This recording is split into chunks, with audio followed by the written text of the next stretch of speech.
Hey, and just a quick reminder that the audio-only versions of these Vital MX interviews are available on the Vital MX podcast page. Search for it anywhere you get your pods and let your friends know about it. Hey guys, I'm back, Dark Side with Vital MX. Today I've got Phoenix Honda's Coty Schock on the line. What's going on, Coty? Not much, man. Just got done moving across the country. Yeah, how fun was that? So that's a big change. How fun was that? That's moving across the street would suck. Yeah. I mean, some would say that we're not the smartest to just knock it out all in one, but yeah, I figured you're gonna feel like crap after a long drive anyhow, so why not just get it over with? Yeah, did you move out there just for training purposes, or I mean, what was the overall purpose of moving to North Carolina? Phoenix really just wanted me in-house with them, and I agree. Because we did the 1 year thing of trying to ship out everything to California. And I mean, it worked, but it definitely wasn't like as easy as I thought it was going into it. Cause like if I were to break like any parts, we would have some parts, or if an engine went, we'd always have to try to get an engine shipped out the next day, or I don't know. It's just like a lot of hassle with all the little things. And now that I'm in-house, I mean, if something happens, we go straight to the shop and get it right away. So, and also I feel like the quality of the tracks and the dirt on the East Coast, right now are a little better than in California. So I don't know. There's just a lot of little variables that I felt were important. Yeah. And I was like, I just need to make the move. And being from the East Coast, it's nice to be closer to home. Not that it's a priority, but I mean, everyone misses their family, and whenever you're able to see them, it's always good. And I'm now 8 hours from home instead of being 40 hours. Sure, all those factors make tons of sense. Yeah.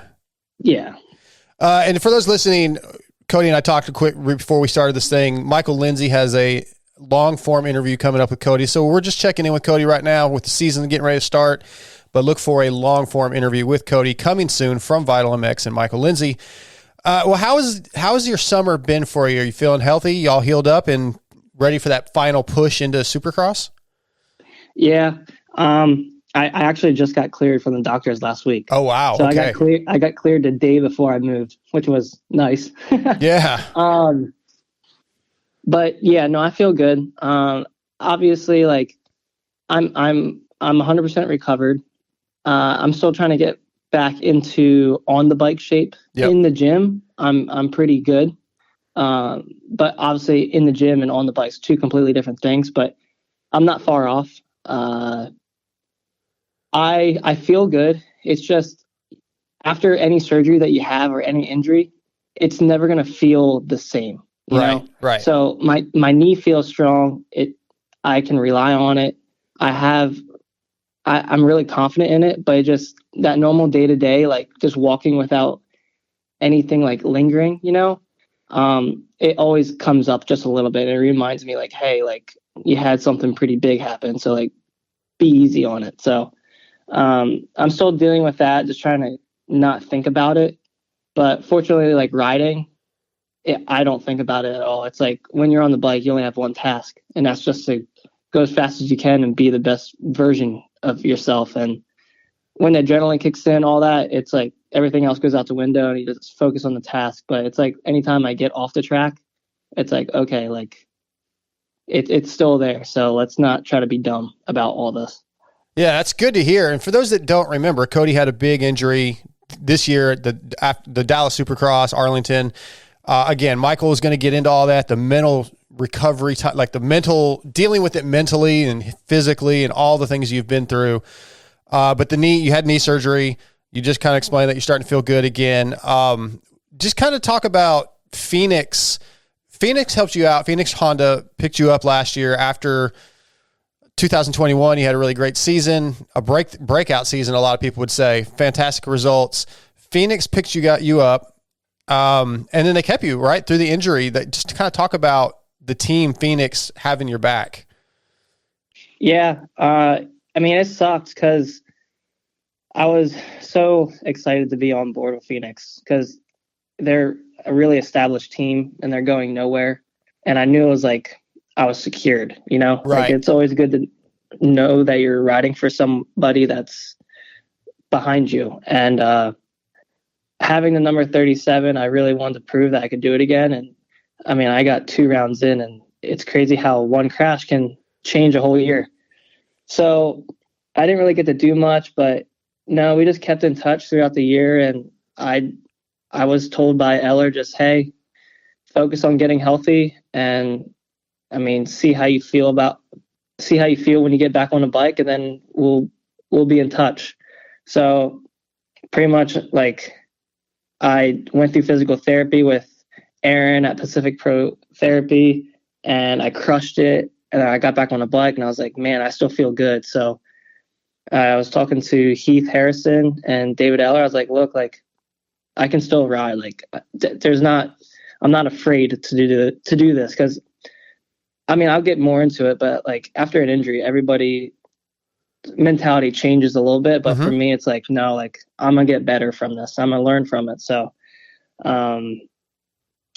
yeah, I told him, like, I was like, I can do this. Like, I don't want you to stress about signing me and like not being able to do this. So, yeah, I mean, they're giving me another shot. I'm so thankful for it, because I mean, you know how this industry is. Like, you get hurt and and you're out for a year, you get forgot about. Oh yeah. Yeah. And I didn't want to have that happen. And like I said, I'm just fortunate to be in this position and have this opportunity with them. And I can't thank them enough, because a lot of people get written off, and I have another shot. So it's a blessing. And yeah, it's time to just hit that reset button and get back to doing what I know how to do best, and just do it for them, but also do it for me, and just have fun with it.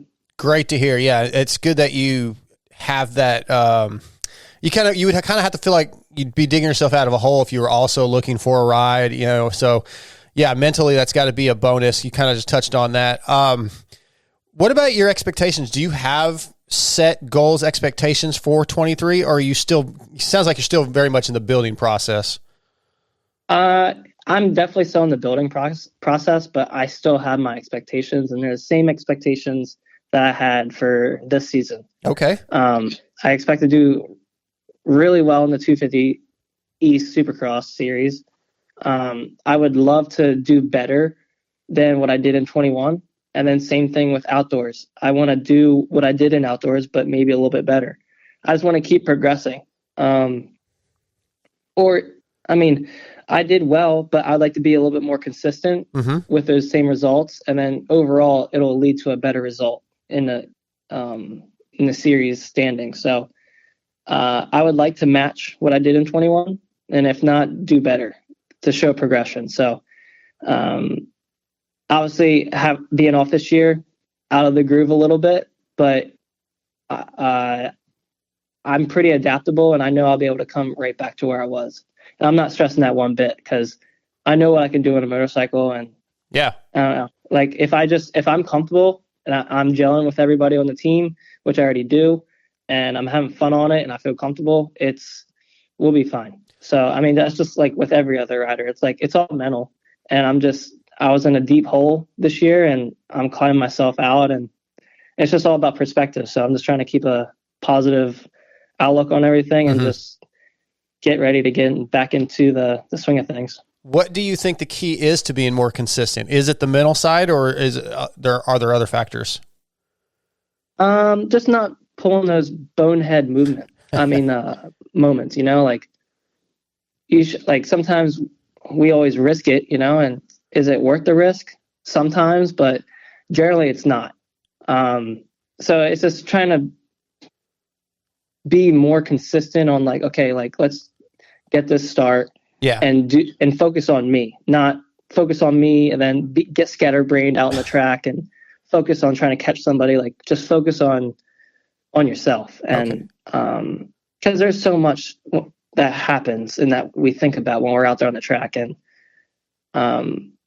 as long as you focus on yourself, usually you can get the job done. Right, so that's what I'm trying to do. I'm just trying to bring it back to the basics and just focus on me and do me pretty much. Perfect.